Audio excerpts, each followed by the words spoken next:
Shalom Aleichem. I don't have pictures. Tanya wide open at G4. It's also Parsha Shemois. So we're We're being paid. gonna see. We mentioned we finished last week. It's being very loose, yeah. But we finished last week Perek 4. But we also kind of covered Perek 5. So I really just want to jump into the 6th Perek. I think I'll just mention something very quickly about Limud Torah that he mentions in Perek 5, and then I want to. There's also a lot of very important things coming out of the Parsha that will teach us about the 6th Perek, or the 6th Perek will teach us about what happens in the Parsha. The way the Rebbe explains in Perek Hey how learning Torah works, how it's different to mitzvahs, is that he says that when you do a mitzvah, in the 4th Perek he explained, when you do a mitzvah, so to speak, you animate Hashem's will. His will is to watch you dance. Remember how he said that? He wants to see you dance. So you dancing is his will becoming manifest in the world. And that's called you becoming melubush in his ratzon. When you animate something, like just the way when you see my clothes are moving, yeah, that's because I'm moving my clothes. So the idea of being enclosed within something is the idea of not motivating, like energizing. What's the word? Not motivating. Causing it to happen. Yeah, like what? Animate. Thank you. That when you animate X, I'll be. About Kabbalah, Al Pi Tanya, Al Pi Chabad Chasidus, you are called in being enclosed within that thing. Your pnimi, it's chetzoni, when you animate something. So Hashem's will got animated. He wanted to watch you dance. You're now dancing. So you become melubush in his ratzon. Yeah? That's the idea of the king hugging you. And then the Rebbe says whether the king's wearing lots of layers or just one layer, there's no difference. So when you're involved in a mitzvah and you're doing the physical act, which is like, so to speak, concentric layers over his ratzon, doesn't matter. You're hugging him. There's no difference between a hug when someone's wearing a duffel coat and an overcoat and a rechel v'chulei, and when a guy's wearing a t-shirt. It's the same. The clothing dissolves. So that's mitzvahs. Torah is a little different, quite a lot different. Don't forget, Torah is also a mitzvah. So that. It's the same thing also. But what he explains with Torah, because Torah is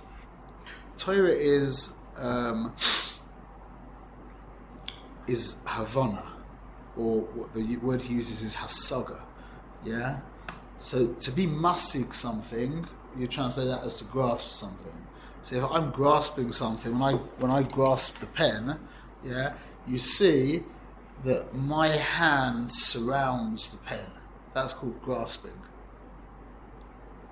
And it's the same intellectually. When you grasp a subject intellectually, it's the exact same idea. If you've really grasped something, that means you see where it begins and you see where it ends. Your mind encompasses, we use these words. You wrap your head around it. Exactly. You wrap your head, you got your head, you wrapped your head around it. There's another saying which said it went over my head. Or there's better ones as well. I'm lost in the idea. That's the exact opposite idea. The exact opposite. I'm lost within the idea. The idea is much bigger than me, and I'm just lost within it.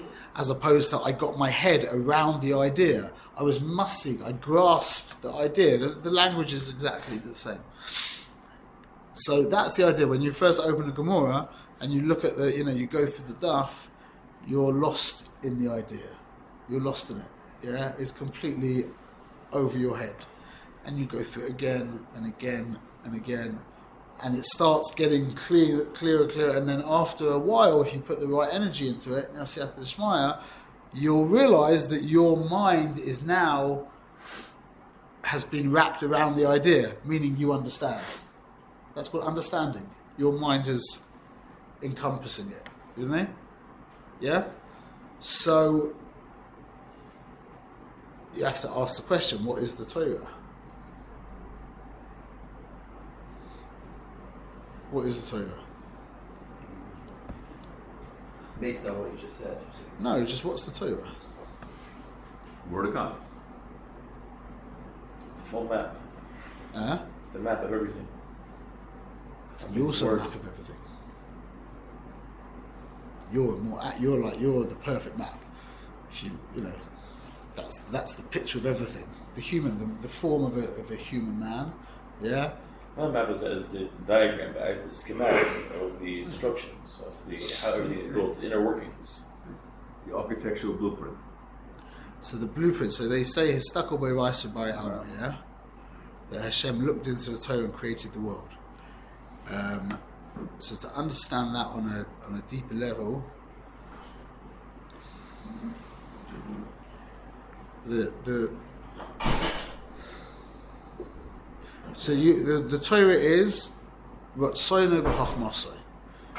That's the simple way. Yeah, it's his Ratzon and his wisdom. Okay, but what is that? So his Ratzon and his wisdom basically is a filter. That's what it really is. It's actually a filter which allows us access to him. So when we say, let's do, I don't know if we spoke about filters. We spoke about white light and filters. You read that thing I wrote, yeah? I don't think we spoke about that. Okay, so this is a big subject in itself. I really hope we end up with time to discuss what I wanted to discuss, because I wasn't thinking about discussing this, but it's a very important idea. So the way white light works is that white light is it's really difficult to find the word for this, but for want of a better word, it's like a composite of all the other coloured lights, of all the different frequencies of light. Light, the reason why blue light is like blue is because it has a waveform that I think it's far apart, yeah? And red light is red because it has a much closer waveform, yeah? So I think those are the two opposites or something like that. And then all the other colours are different waves. So white light encompasses all of those wavelengths, yeah? So it's very trippy because white light is not a composite of stuff, yeah? But if you were to pull the green light from the white light, yeah, the white light would stop being white, it'd be a different colour. So what a filter does, a coloured filter, I always thought that you put like a coloured filter, something. You put like a blue filter in front of white light, and I always thought it kind of adds blue to the white light, yeah? It's exactly the opposite. What a blue filter does is it blocks all the other colours, that's why it's called a filter, it blocks all the other colours and allows just the blue element that was always in the white light to now come through. With me? It's called blue. It's called a blue filter. That's a blue filter. Now, if you were to put in front of the blue filter now, what would happen if you put a red filter in front of that, according to what we just said? Red. Okay, perfect. Nothing. Blue. There was no red to come through. So. Exactly. The red got blocked earlier. Yeah, the red got blocked with the blue. So now there's only blue coming through and the red blocks the blue, so it would be no light. If they're real filters. You can get if they're real filters, you put a blue filter over white light, and then a red filter in front of that, nothing. Zero. Like putting a book in front of it, nothing. Okay? The way it works with something that's opaque is now what's happening with this. This is a blue hummus, yeah? It's a blue hummus. You know what's actually happening here? Is that the white light is basically white, yeah? And this is why, by the way, the reason why the colours look different if you change the colours of the light. The white light is reflecting off of this surface, and what's happening? All the colors are absorbed. All the other colours are absorbed except for the blue that's in the white light, and that comes out making the book look blue. Okay? So it's like a very cool idea. It's not very difficult. It's partial. Like basically, in white light is all the colours, and then when you filter that colour, you filter that white light, you prevent the rest of the colours from coming through. So is it not blue in a dark room? In dark room, there's no colors. Well, if you were to change the colour of the light, that would end up looking like a different colour. Yeah. There's boundaries So to it's that. not blue. If we shut the lights off, it's not blue anymore? If you shut the lights off. Yeah. There's no Is it color. only blue because light Oh, is you're like that on a reflected off? philosophical, like I that don't know. kind of There is question. no color with no light. So There's no it's- color it's by not itself. blue. The color's only from light. So it's not blue without You walk into a dark room, you can barely It make is down to the blue. colors. Why? Because we have a standard called white light. If we didn't have some kind of standard, then you wouldn't be able to call that blue. But we do. It's called white light, so that's blue. In white light, that's blue. So it's blue. Everything is defined by how it exists within white light. So that makes it a little easier. Okay. So it's immaterial what that color is there. It's just like filters changes the colors of the end product. No. This is a this isn't a filter. This is opaque. It's the result If- of the filter. Yeah, exactly. The filter's a real thing. So I wasn't planning on going here at all, but it's really, I love this. It's very exciting to talk about this.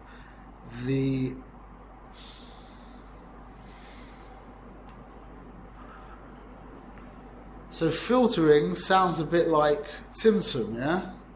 I mean, it is. That's what it means to be mitzamtzem. You filter stuff out, yeah? So, you know how it works. What are the filters that Hashem uses? What is one word that you could use to describe what a filter's made out of? OP reality. Oh, Huh? The world. material isn't material. No. Torah? You're getting there. What's the Torah made out of? Oisius? Oisius are filters. That is what Oisius do. Oisius filter from a level above to a level below. There's all levels of it's relative, because on like higher worlds, like my Rav spoke to me about a level called Olam Malbush, which I actually heard somebody else speak about, which is Olam Malbush is the interface between Ein Sof and Or Ein Sof. Before there was even a Halal Bichlal, the Olam Malbush is an inyan of Oisius, but that doesn't make any sense. So it wasn't Oisius, like we haven't got any musag of what those. I mean, we don't even have musag of Oisius so much further down than that, yeah. But so Oisius is a relative term, yeah. So Oisius are the hardware or software or firmware or all three, I'm not sure. They're like the hardware, so to speak, that Hashem uses to transfer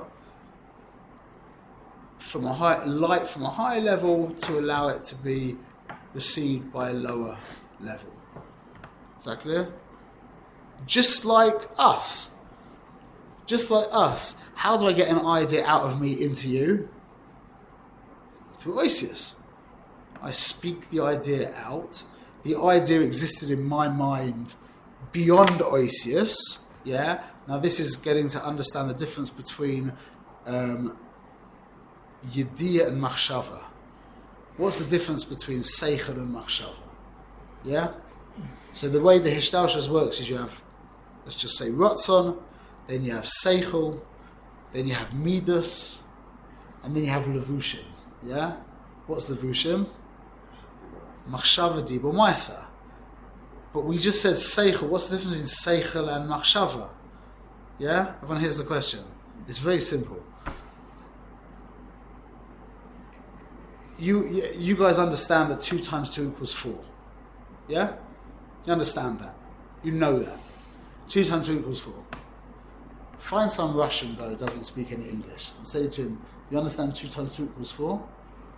He'll look at you like this. I have no idea what you're talking about. He speaks Russian. So you say to him, do you understand that 2 times 2 equals 4 in English? And he'll be like, what are you talking about? I have no idea what you're talking about. He'll say that to him in Russian. With me? But you realise that he understands exactly that 2 times 2 equals 4. You express that in letters. I know we're using numbers here, but they're the same thing, yeah? Mamash. So everyone understands 2 times 2 equals 4 in the exact same way. Yeah? the language that it's expressed in is going to be different. So that means you understand 2 times 2 equals 4 beyond language. You, as a convention, wrap it up, what? As a concept. As a concept, mufshat. Mufshat from Oisius. No Oisius. You understand, but you can't talk to anybody about it, so what do you do? But you understand the concept of 2 times 2 equals 4 without the number 2 and the times and the 2 and the equals and the 4. Yeah? Because you and the Russian guy and the Chinese guy, yeah, and the Yiddish-speaking guy all understand it in the exact same way. So that explains to you the difference. So Yediyah is actually beyond Oisius. You chap something. You chapped it. Like we were just talking about before. You chapped it. You can't chap it without the Oisius. But just like we said, when you hug somebody who's wearing a bunch of layers, yeah, those layers all disappear. It's the same thing with the Oisius. When I'm speaking to you right now, yeah, I'm zipping files. I'm zipping Yediyahs that I have into Oisius. They're flowing through the air. They are landing in your inbox, your inbox between your ears, yeah? And they get unzipped in your mind. And now you're privy to the idea beyond the Oisius. You with me? So Oisius are the interface from the Rebbe in this scenario. It's Rebbe Talmud in this scenario. They're the medium. They're the medium. They are the not interface. Container. There's a good word for it. Conduit. Really, they're the kalim. They are the kalim that I am using to deliver to you something that is beyond Oisius. All of these ideas that I'm saying to you now are beyond Oisius. These are ideas. Ideas exist in the world of Seichel, which is beyond Oisius. But to give them over to anybody, you have to be mitzamsem them into Oisius. Teva means a box. Exactly. A teva, exactly. So you'll meet people. I've got a friend who's a nuclear physicist. He's like a quantum physicist. He's like out of control, brilliant, yeah? And it's very difficult to understand anything he says. But I know him very well now, and it's like he doesn't have the ability to be some same his Yediyahs into packages that other people can appreciate. Yeah? That's like also like a lot with our wives as well. Yeah? They you see clearly they understand something, they're thinking something, or your children as well, and they're saying it to you, just doesn't make any sense to you. Because what they know clear, you can see they know it, but they're not packaging it properly for you. So that's the skill of the skill of the Rebbe is the ability to be mitzamsem, the information. I mean, they say that you're not able to understand something clearly unless you're able to explain it clearly. That's not it. I mean, I think I really lacking in the understanding of this. There's a lot of different things that can be understood. I mean, a woman, you talk about your wife expressing her feelings. She knows what she's feeling, but she might not be able to say it. She may not know what she's saying. I personally think that's not such an accurate statement. And I think they're two different skills. You can, like my friend. My friend's running a satellite, like a satellite thing in Tel Aviv, like dealing with crazy stuff, yeah? And I ask him like a simple... Nowadays, I worked out how to like tease the information out of him properly, Like that's part of the Talmud, is to help the Rav with the correct questions. If the Talmud understands, if the Talmud's a big Talmud, a good Talmud, he will be able to help the Rav deliver the information. So it's a process. If it's something that took him many, many years to learn, it's not something that just in a short conversation can be...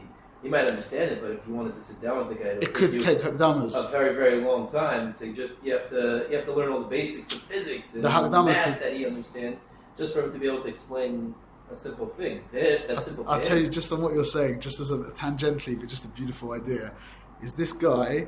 He now works for a company in Tel Aviv, yeah? But before that, he was a researcher, like researching. All I know is it was to do with magnets, yeah? Like I didn't understand anything more than that. Magnets or magnets? Magnets. Like, metal things that stick to each other, yeah?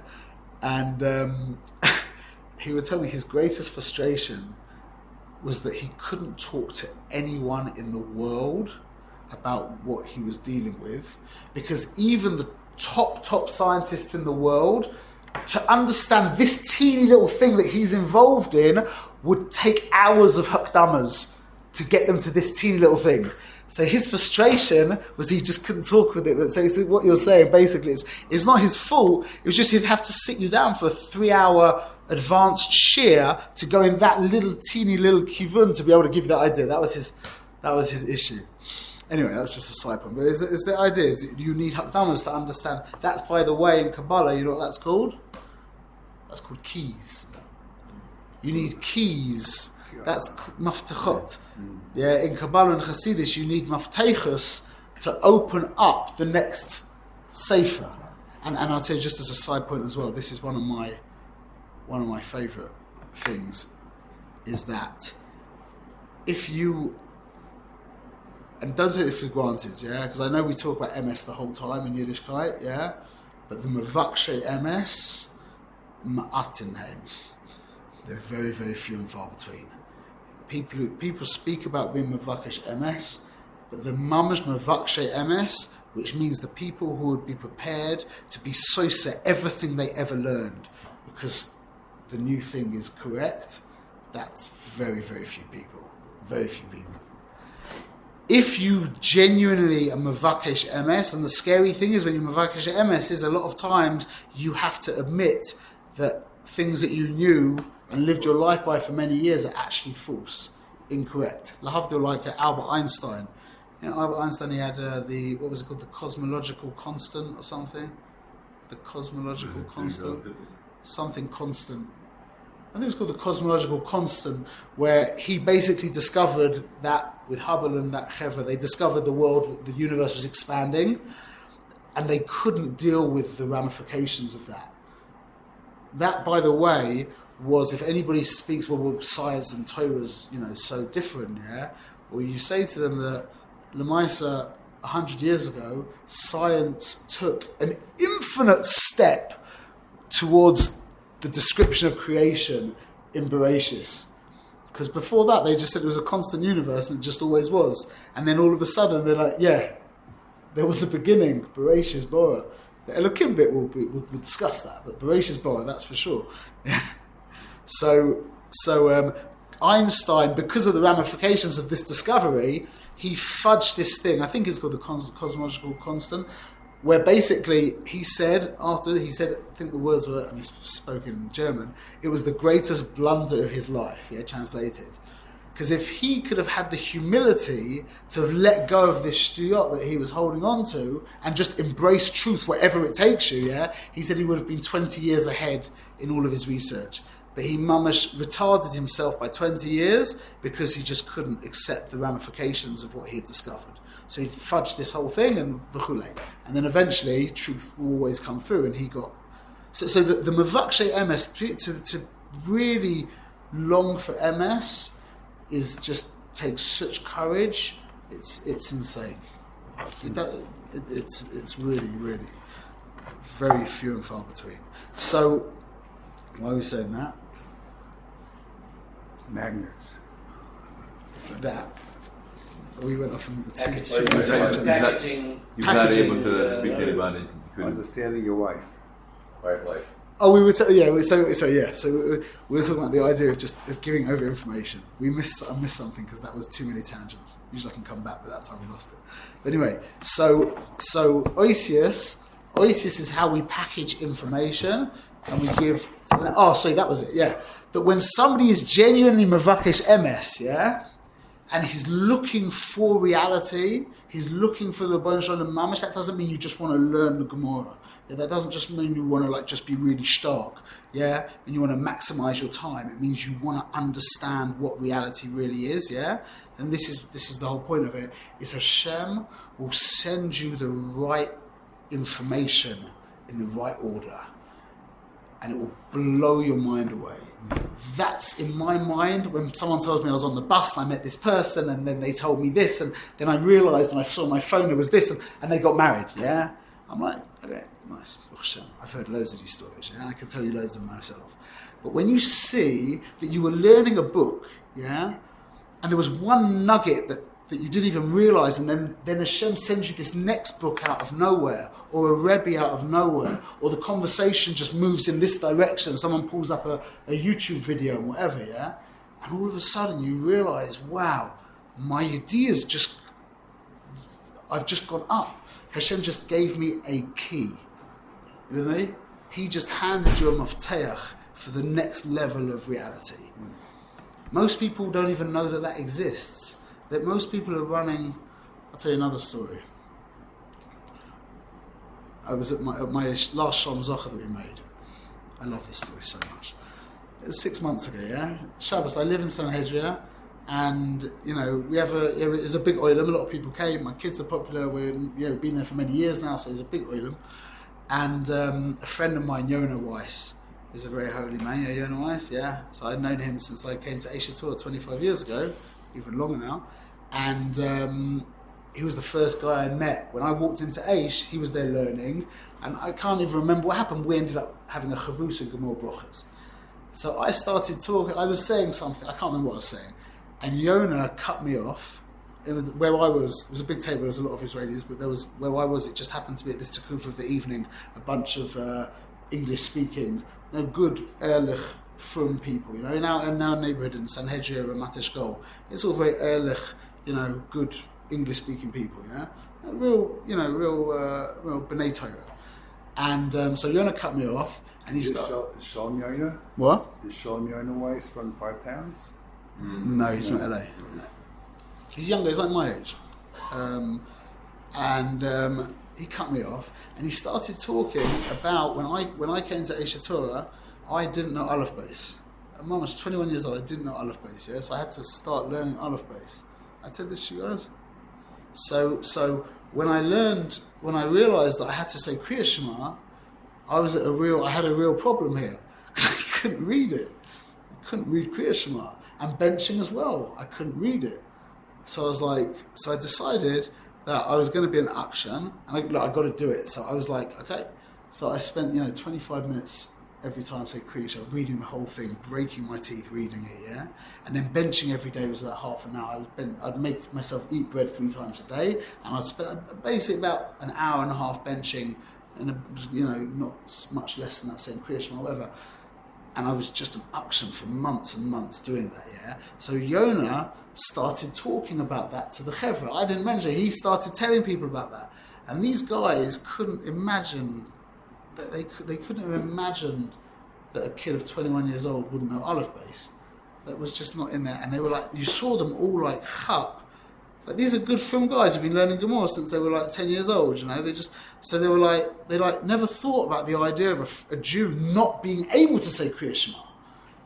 And you saw all of them kind of like go twang, twang, like, well, that's wacky, yeah, all of them together. And I saw everyone like kind of opened, because they were at this point, when you realise there's something that you didn't know, then you're open. And then Hashem just put it into my mouth, and I turned around and I said, and you know what? It was all one of the guys said to me, wow, that was so hard, that must have been crazy. And I said to him, you know what? It was all worth it. And they're like, what? I said, it was all worth it, 100%. And they're all like very curious. And I said, and because I'm not being held captive by a 6-year-old's understanding of Yiddishkeit.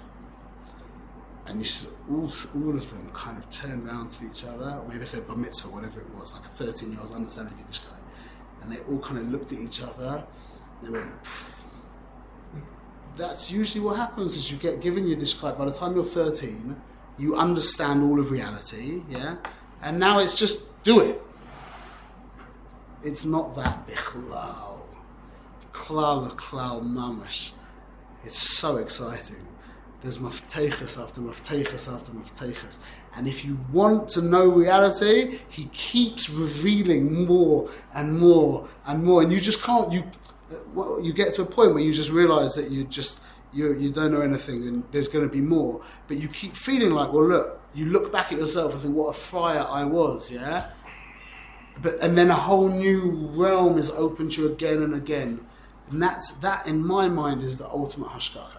That's Hashem. It's not just a one-off crazy thing that happens. It's Hashem building inside you a binyan of yediyah, which allows you to understand more and more and more. So now, circling back, the inyan of yediyah is beyond oisius. You start to recognize reality deeper and deeper and deeper and deeper, and there's no end. There's no end to understanding reality. Yeah? There's definitely a beginning, though. There's no end. And that's beyond oisius. Okay? So the oisius package a small part of what I know of my reality and allow it to be transferred to the next person. Yeah? So now, try and move your mind a little bit. Instead of the idea of packaging, do you realize how this is the exact same idea as coloured filters? The exact same idea, mamash. A coloured filter, yeah, let's just say, what a colour filter, we said, you've got white light which contains all the coloured lights, you put the blue filter there, it blocks all the other lights, and it allows just that blue element of the white light to flow through. Yeah? Think of it like this. You know a lot of stuff. There's loads of stuff that you know. Yeah? Your 2 times table is one of the things that you know. But you know loads of stuff. Yeah?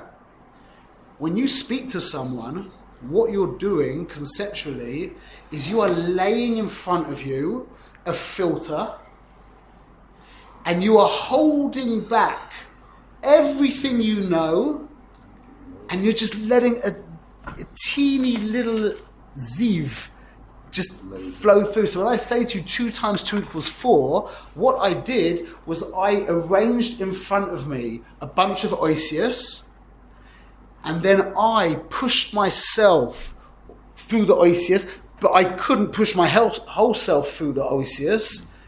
All what went through the oisius was that fragment of my soul that was called 2 times 2 equals 4. And I gave you a teeny bit of myself. You with me? That's why we say that Hashem spoke the world into being. This explains the difference between seichel and machshava. Yes. Machshava is oisius. Levushim are all oisius. Machshava's oisius dakus. Because they're not Dibor. spoken, they're thought. Dibor is oisius gasus. And ksiva is oisius mamash. It's all oisius though. They're all oisius. And seichel is the white light. Seichel is not oisius bichlal. It gets more complicated when you want to start studying to understand medius, and there's also speaking without seichel, as we see a lot, as we're all too familiar with. You know that there was a technology that was developed for mutes to speak, and the way that it works is it records their vocal box from their thoughts, because what they discovered is that when we think, we actually think in words, and our vocal box works, even though it's not, even a mute who can't speak, the vocal box is working, and they can record that, and a mute is able to translate their thoughts into text. I never heard that before. But this is exactly I'm completely unsurprised. Absolutely. Is it Machshava is oisius. Yes, oisius. Just like computers are with oisius. All computers are. This is. Machshev. Yeah. But all. See, so many ways to go. But this is also a very beautiful idea, a standalone idea. Is that when we were talking about doing a mitzvah, yeah, you becoming clothed within the mitzvah, yeah, you animate the mitzvah, so you becoming clothed within the mitzvah. But with Torah, it's a different yichud. It's a merging.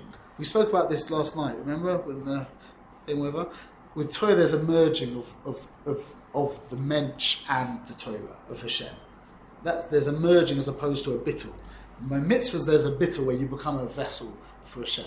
Yeah, you animate the mitzvah. But by Torah, there's a merging, and there's a moshel that we have in this generation that explains it so beautifully, so elegantly. Is that the way a machshev works? Yeah, is that no matter how complicated what you're seeing on your screen is, all it really is in truth is a series of on and off switches. an endless series of on and off switches. It's a binary. It's called binary. Yeah, binary information. Ones and zeros, which is on and off. It's just on and off. So I don't know. I'm going to make this up, but it's real. Like 1 in binary is just on. 2 is like is like off. I think that is actually true. And then 3 is like on and off. 4 is like on and on. I'm making this up, but this is how it works. So there's an endless combination of, it's not endless, but a very, very high number of switches that create the information you're looking at on the screen. Yeah? It always boils down to a combination of on and offs. Yeah? So now listen to this. So we've got we're looking at a picture. Yeah? So that picture, now you can understand, is really just a really massive long line of on and off switches. Yeah? Everyone's clear with that? That the colours are somehow represented by on, off, on, off, off. And we've got, 2 million pixels. And that picture now can be encoded into a very, very, very long series of on-off switches. I think that was what they did with the human genome thing. It went down into 4 letters. You know what I'm talking about? They codified the human genome. You can look at it. It's a similar idea, yeah? Anyway, and it's the same as DNA as well, the way I understand it. Now think of it like this, and this is a real meditation for when you're learning Torah, to understand what's actually happening when you're learning Torah.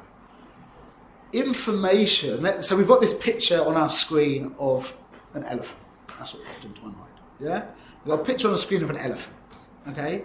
Now what happens if you switch one of those switches from on to off? It's no longer. It won't be clear. Something will happen on the screen. I mean, it will be very, very small. If I fudged all of them, you'd end up with a picture of a lion. Yeah? You understand? That image on the screen, that information on the screen, is represented by an actual metzius of hardware. So you're looking at a picture of it's like, a little bit what it's like in The Matrix. Saw that from The Matrix? When those guys were sitting in the spaceship or whatever, and they were watching the letters go down, yeah? They knew that really that looked like this world here, but they were just looking at the letters. So too, you could be looking at that long line of on-off switches, or you could be looking at the picture. It's the same thing. It's the same thing. It's not that it represents this. It is it, because if I change one of the switches, the picture will change. When you're learning Torah, the hardware of your mind configures in the same configuration of the information, if you want to call it that. That means you and the Torah have become one mamash. Same thing. Mamash, the same thing. Not like when you're doing a mitzvah, it's like you're driving the car. That's a unity, there's a unification. It's like he's driving the car in this sense. I don't want to mess up analogies. We're the car. What? We're the car. You're the car. Right. You're the car, exactly, and he's motivating you. You're bottled to him. But are you one with him? You're not one with him, you're bottled to him. You didn't merge with him. Whereas when we learn Torah, your mind actually configures in the same way as the Mishnah or the Gemara, whatever you're learning, the Kabbalah, you actually become one with him, mamash. Because he is his thinking. He's the Torah. That's what we wanted to get to. Is when we say he's the Torah, we say, that's not right to say that. We say, Kudsha Baruch Hu Raisa Kuluchad. Not Hainuhach. It's not that God is the Torah, it's that God and the Torah are one. He and the Torah are one. So therefore the Torah is also infinite. The what? If Hashem and the Torah are one, Hashem is infinite, the Torah is infinite. Yeah, I don't know what that means, but Torah Shabbat sounds... is infinite. Torah Shabbat is infinite. Torah Shabbat is finite. Torah Shabbat is infinite. Torah's not finite. It's got a certain number of letters. Hashem's not infinite. Hashem's not infinite. To call Hashem infinite is a complete disgrace to the word Shalom. I think so. You can't call Ein Sof infinite.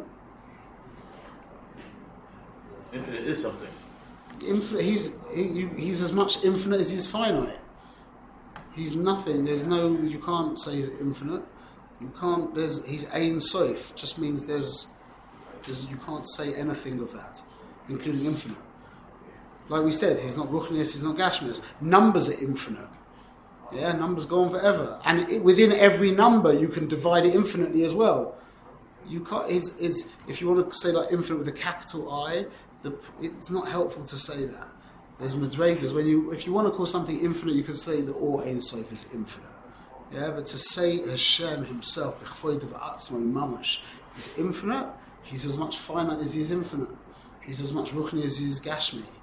He's not got any hands, and he's got all the hands. You can't. It would be as incorrect to say that he doesn't have a hand as it would to be say that he does have a hand. The concept of infinity is a creation. Infinity is the opposite of finite. He's not the opposite of finite. He's infinite and finite, and he's neither at the same time. This is the work of being Jewish. That's why Yiddishkeit is symbolized by having a bris milah, because the whole avodah of Yiddishkeit is just getting rid of false ideas. He doesn't have a hand. He doesn't have a hand. He doesn't have a hand, but you can't. You're right. He doesn't have a hand. I mean, the Chumash says over and over. The Chumash says over and over that he does. Yeah, work that one out. But that's to say not talking about kvodo v'atzmo. That's talking about Yud-Kei Vav-Kei. That's talking about some kind of manifestation. That's the point. No, the UK Vavke is this. I don't want to get too much into this because this is a big thing in itself. But to call Hashem infinite is incorrect. To call Ein Sof infinite is he's infinitely more than that. You can't say that. But when we understand the Torah, yeah, and the Torah is infinite, yeah, in context to us, the Torah is infinite. Yeah, the Torah is the filter that Hashem uses to bring himself into the world. It's the interface that he uses that allows us to receive him. That's the whole point. This is the idea of the coloured filter, allowing just a drop of that light to go through, and when I speak, I'm allowing a drop of myself to go through. Yeah, that's exactly what the Torah is doing. The Torah is the filter through which Hashem squeezes himself, so to speak, and the world is. So the world and the Torah are also one. Just like Hashem and the Torah is one, the Torah and the world is one. So l'chorah, Hashem and the world is also one. It's all one. You with me? It's just we're seeing, so to speak, fragments of that oneness. Like when you see a coloured light, you're seeing a fragment of that light, so to speak. Yeah, at this point you lose the ability to say words. So this is why we say in Kabbalah that Hashem created the world through Tzimtzum, and we say in the Chumash that Hashem created the world through Dibur. Hanuach. Dibur and Tzimtzum. Okay, thank you. Dibur and Tzimtzum is the same thing. You with me? One is binary, one is... No, it's the idea of filtering yourself is what Dibur is. That is what Dibur is. That's what Dibur does. Speech holds you back and allows just a little bit of you to flow through to the other. That's what we call in Kabbalah Tzimtzum. So what the Chumash calls Dibur, we call in Kabbalah Tzimtzum. So that's really what I was trying to say. When we understand Torah now, circling all the way back, yeah? When we're understanding Torah, so to speak, we are ingesting the Ribbono Shel Olam. We're absorbing the Ribbono Shel Olam into us. Mitzvahs, we becoming clothed within him. But Torah, you have that because it's a mitzvah as well, but that's why Torah is called mazon. Torah is called, you've heard that, yeah? Lechem and mazon. Why? Just like lechem and mazon, you take the lechem and your mazon, you ingest it, and it becomes absorbed into your goof. That's what learning Torah is. You're bringing Elokus into the nefesh hamaskeres, or the nefesh bahamis. The El Nefesh Elokis is kulu. The guy who stole us with the mass and the crackers. I also think they're ingesting elokus. But we're doing that we're actually doing that when we learn Torah. We're ingesting elokus. Oh, I don't know the Inyan. Yeah, the wine and the cracker. That's, Is that the Inyan? Yeah. Yeah. Well, The Yavdar Moti- talks about actually eating food is also ingesting elokus, essentially, because 100%. because when we get hungry, what it is we become more distant from Hashem, and food brings us back to Hashem again. Eating. The energy in the food is what Yeah. anything that you use to serve God is godly. But it's not like learning Torah. It's a more refined. No, it's not like learning Torah. No. Learning Torah, no. On a physical level, it's a moshel.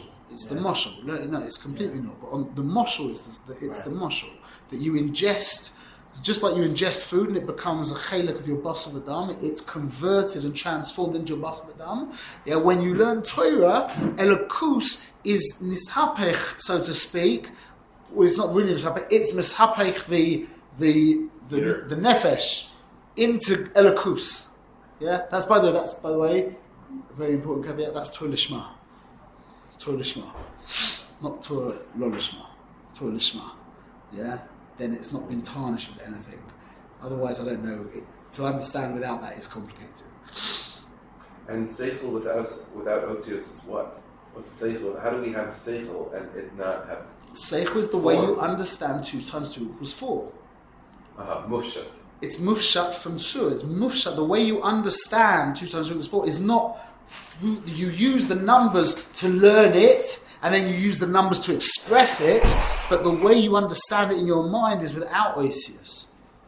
You realise? If you want But to... you need an osius to get it into your mind. Yeah, you need oisius to get into your mind. You need you need oisius to get it out of your mind. Also, you need oisius to grow it in your mind.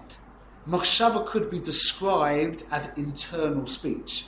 I mean, it is, but meaning that you use machshava to explain something to yourself. And then you can end up actually developing an idea.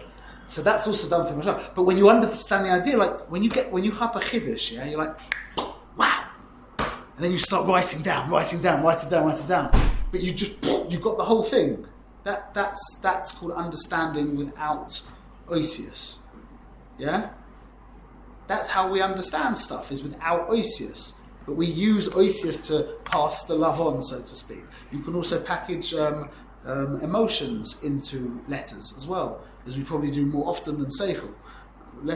Emotions also get packaged into, how would I do that? I have all these emotions towards you, yeah? And I turn around to you and say, I love you.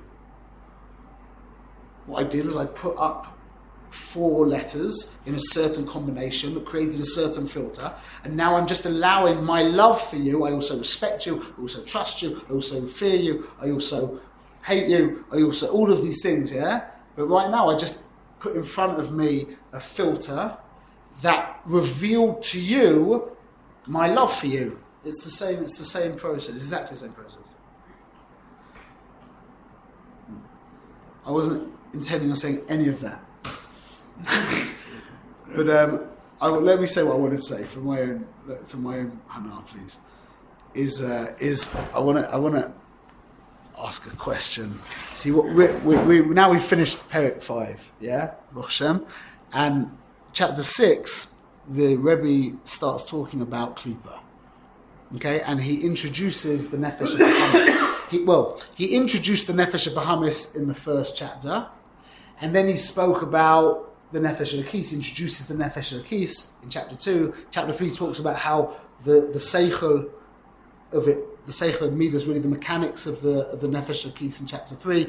Chapter 4, the Nefesh Elokis in regards to the mitzvahs. Chapter 5, the Nefesh Elokis in regards to Torah. And now he circles back to the Nefesh of Bahamis in chapter 6. And now he starts to describe the Nefesh of Bahamis, yeah? And the way the Tanya works is, if you're Zeicha to the Messiah, which I'm trying my hardest to give over, is this is mamash cliff notes. This sefer is cliff notes. What I just spent an hour explaining to you if you got that really, really clear, and there's no way, it could be you got it clear, but it will be gone tomorrow. You would never be able to explain what I just said again tomorrow, unless you go back again and again and again and again, yeah? Otherwise it just goes away. Yeah, that's the avodah of Chazara. The ikra avodah of Chazara is, you call it memorying it, but it means becoming one with you, so it goes beyond oisius. When you understand an idea so deeply that that's what it means that you've understood an idea. When you're quoting an idea, that means that you're understanding the idea melubish and oisius. When you know an idea with das, when it falls into your das, that means that oisius got stripped away, and now the nafkamina is that when you see a goy saying the same thing in absolutely foreign language, you'll understand it 100%. Because it's gone beyond the language. You with me? Matrix. No, you don't understand?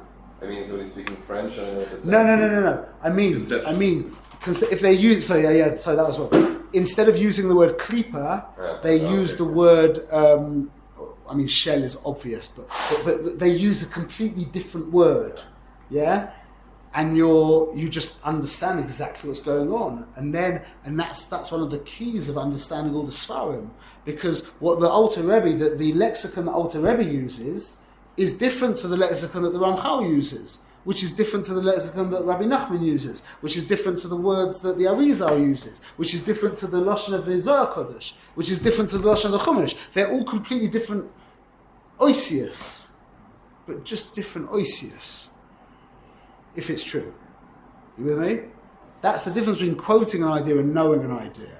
That it got unzipped in your mind and absorbed into the fabric of who you are. Now you know the idea. You're not just quoting the idea. And people can quote ideas for years. And when you quote an idea, it hardly makes any difference to anyone. But when you know an idea, because when you quote an idea, what are you doing? You're repeating. You just what? You're just sharing a partial form of the Isis. You're just giving the oisius. Or not even the whole. That's like handing someone an empty cup. Wow. You're just handing someone an empty cup. That's not the idea, because the idea is mufshat from oisius. The idea is without oisius. So you just give you a cup. Whereas if you really know the idea, not only will you be able to, like we said, again, it could be limited to certain people, but one of the simanim of knowing an idea, like you said, would be able to give it over in Lashon for like a 5-year-old. It would be in different Isis. It'd have to be melubish and different. The oisius are kafi, yeah. Okay.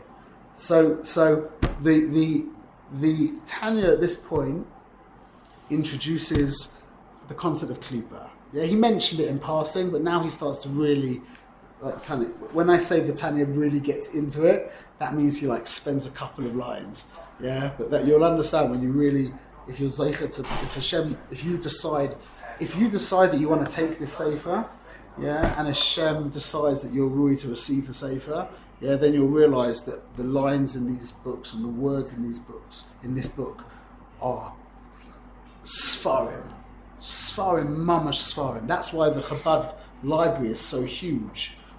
That's exactly the reason why.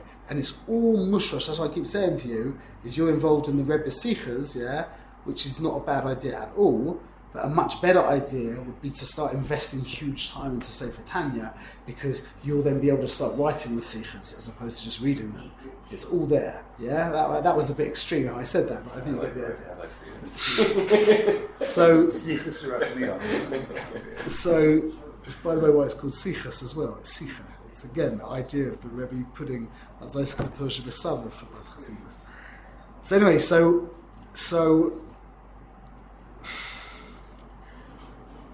there's a question here. The world divides cleanly into two. Reality divides cleanly into two. Yeah? Kedusha and Klipa. Kedusha and Sitra. Klipa, Sitra was the same word. Kedusha and Klipa. There are things that are Kadosh, and there are things that are not Kadosh. They're called Klipa. So you would think, that's kind of weird, because you would think that a world coming from Hashem would be Kulu Kadosh. A Kadosh Baruch Hu, he's Kadosh. Why would something not Kadosh come from him? It's a good question. So what is Klipa? what actually is a klipa? Like, look, you don't really have much of a klipa on a date, but on a walnut you have a big klipa, yeah. But they've been taken out of the klipa. What is a klipa? It's a cover, a shell that covers over, yeah. And it's a means to an end. When you've eaten your banana, you throw away the peel. You throw away the orange peel. You throw away the eggshell to the pach. Yeah, by definition, it goes to the pach. Yeah. So it's a means to an end, and it covers also, and it's a means to an end. And I think we've spoken about this before. Your life, in that sense, also divides into kedusha and klipa. They're the things in your life that are ends unto themselves, and there are things in your life that are means to ends. In my way I understand things, is the absolute goal of reality, is getting utterly clear on the difference between the things that are ends in your life and the things that are means to ends. If you get that really, really clear, yeah, you're a tzaddik. That is the definition of a tzaddik. It means he understands what that means to the ends, and he understands what are the ends. If you learn Torah deeply enough with that bikush for reality, Hashem will reveal to you what it ends and what it means to ends. Like, is it an end to know the Talmud Bavli Baal Peh? Is that an end? You might think so, yeah?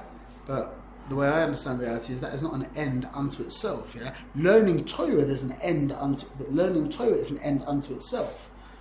A certain project in Torah is a means to an end of learning Torah. That's the mitzvah. Mitzvahs are ends. All mitzvahs are ends. You don't do a mitzvah for a reason. There's no reason why you're doing the mitzvah. It's an end, as we've been saying over and over. Yeah, your car is a means to an end. Yeah? And you'll see in the Western world, people think that their wives are there to give them something. So their wives become a means to an end. That's a mistake. Your wife is an end unto herself. Yeah? And their cars, or their businesses, let's be more elevated, or their spiritual pursuit becomes an end unto itself. Yeah? That's also krum.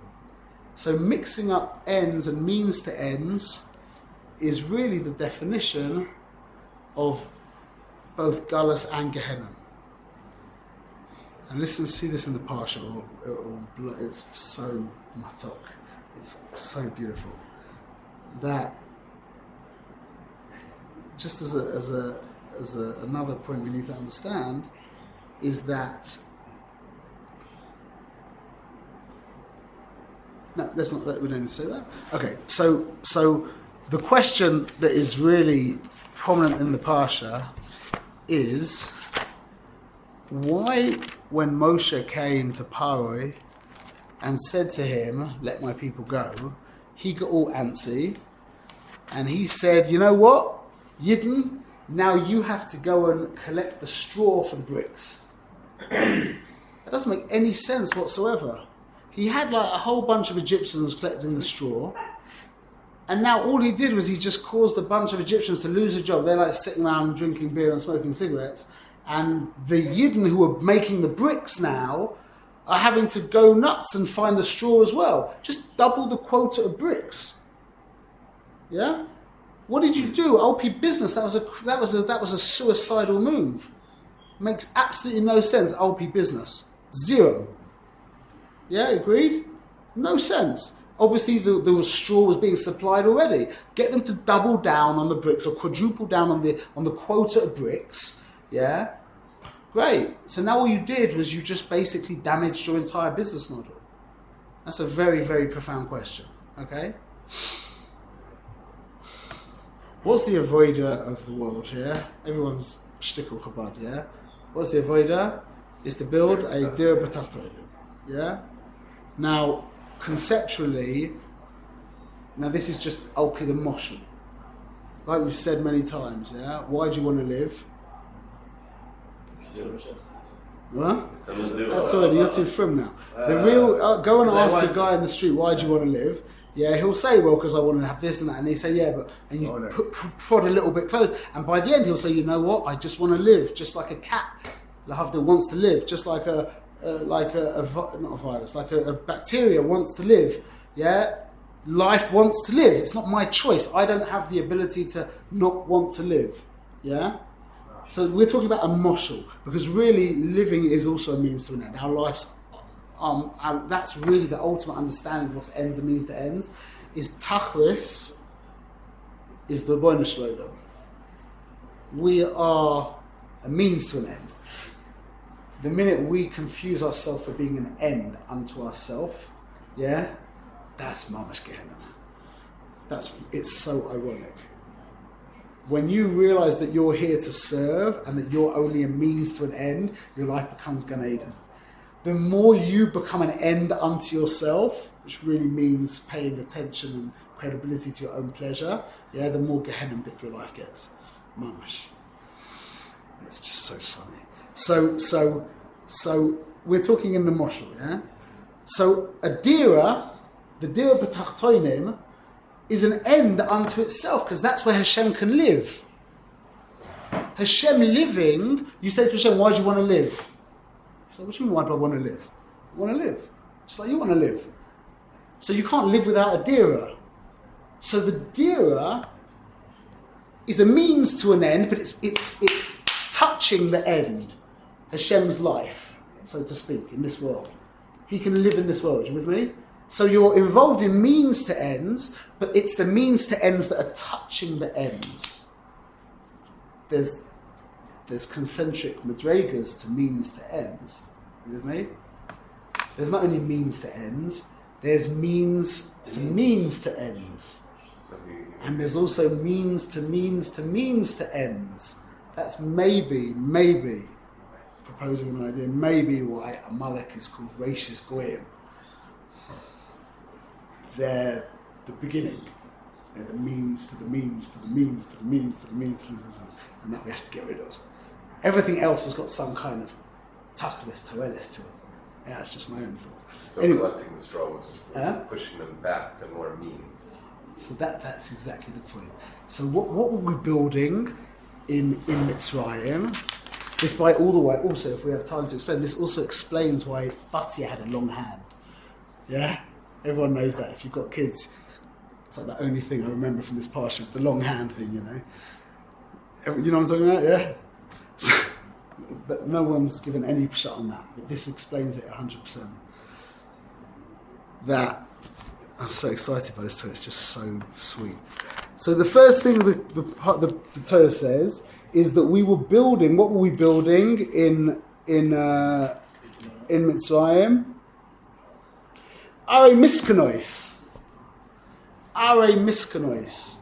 which the Targum explains was storehouses. Oitzos, Rashi explains the Shem of the Targum. It was storehouses, not a place for people to live. Paro wanted to be God. Yeah, he was trying to build a dira b'tachtonim. That's what he wanted. Yeah, he was using the Yidden to do that for him, because that's what the Yidden do. We build houses, we build palaces, either for Paro, Chas v'Shalom, or Bezrat Hashem for the Rebbeinu Shalom. Either way, we're building. So Paro was having them build Are Miskanois, storehouses. That's a means to an end. Yeah, it means to a means to an end. That was at the beginning of the parsha. Later on, we see that the Yidden were actually making the bricks. This is what Galus is. Galus is falling deeper into means to ends. And when the Klipper himself, when the Samach Mem, when Paro saw the Yidden getting antsy for Geula, what did he do? Pushed them the next step into the means to the means to the means to the end. Yeah? Very clear. It's beautiful. So how does that answer up? Batya with the hand. So the pasuk says Yad Liyad Yeor Basya. This pasuk is called Bas Paro. Yeah, Halechas Al Yad Yeor. Yeah, she was walking with her chevra Al Yad Yeor on the bank of the Nile. Yeah, Yad Yeor, which Rashi says Yad Yeor is Etzeli Yaor, next to the Nile. Why come I? Well, how was it? V'hu loshen yad mamash. Why? Sheyad ha'adam smuchaloi. Because the hand of a man is close to him.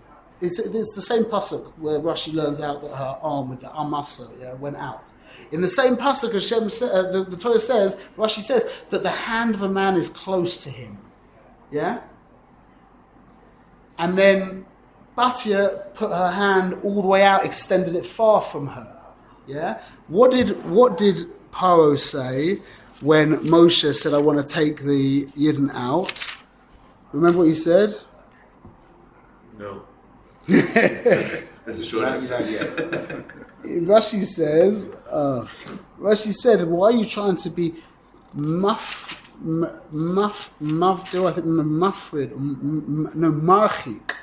The Lashon is marchik. Why are you trying to be marchik the Yidden from their malacha? You remember the Rashi? You're trying to be marchik the Yidden from their malacha. Yeah? Malacha and Shabbos are the opposite. What's Shabbos? Shabbos is Tachlis HaShemayim V'Aretz. Tachlis. Malacha is means to an end. Why'd you plow? So you can plant. Why'd you plant? So you can sow. So why'd you sow? So you can gather. Why'd you gather? All the way until you end up with the bread. Every malacha is a part of a talich, part of a process. That's what a malacha is. A malacha is a means to an end. That's why Shabbos is oineg. Because oineg is not a means to an end. Like I said to you, why do you want to live? You're like, yeah. I said to you, why do you like pleasure? That's really the reason why you like to live as well, by the way. We won't get into that. Why do you like pleasure? Just do. Just do. Pleasure is a tachlis. That's why oineg and tachlis is one and the same thing. That's why Shabbos is tachlis and Shabbos is oineg. Oineg is the reason why you do anything is pleasure, or to be misrachik from tzar. Yeah, same thing. So the malacha is always a means to an end. Business is a means to an end. Yeah, that's symbolized by the hand. The hand symbolizes malacha. Yeah, the levushim. So Paro says to Moshe, you're trying to separate the Yidden from their malacha. You're trying to distance them. The Lashon's marchik. You're trying to distance them from their malacha. No. Go away. I've got them identified with their malacha. They're identified with Sitra Achra. You know what I mean? That's what Paro was trying to do. It's so practical for us as well. Stop thinking that your business is an end unto itself. Stop thinking that anything other than Torah and mitzvahs is an end unto itself. And that includes your children and your wife. They are Torah and mitzvahs. So your children and your wife are ends unto themselves, because the Torah says. So how comes Basia's hand went out? Because the derech klal is your hand is close to you. Because b'derech klal, human beings identify with kli, but they identify with this world, which is a means to an end. So Basia, who was the woman who pulled the Nile, who pulled the Torah from the Nile, she was the one who was able to separate herself from her malacha, from her levushim. That's what it takes. That's what learning Torah takes. Is truly receiving Torah is to be able to be misrachik yourself from means to ends, which really is what's the ultimate means to an end. The ultimate means to an end is, and if you understand this deeply, you've mamash won the game. One word. The ultimate means to an end is you. What? You. You are the ultimate means to an end. And that's the whole struggle of reality. Who's you? You. There's nothing more you can say about that. You are there to serve God. You are not there to be served in any way, shape or form. Practical application. When somebody asks you for a drink, pour for them. Practical application, everything. You're here to serve. The ultimate confusion is thinking that you're here to be served. So that's Basia who moved her hand away. She changed from being Bas Paroi to being Basia, to being the daughter of God, from being the daughter of Paroi to being the daughter of God. Why? Because she threw her hand, she got her hand away from her body, and she realised that she's not an end unto herself. That's the whole of Oida B'ezrat Hashem. And that's the Parsha. So what the God is, it's Smuchaloi as part of the Messiah. Vada, it's mamash smuchaloi. So the avoider is to not become identified with that. To not confuse ends and means to ends. That's the avoider. B'ezrat Hashem. Shbizaycha. Parsha Shmos.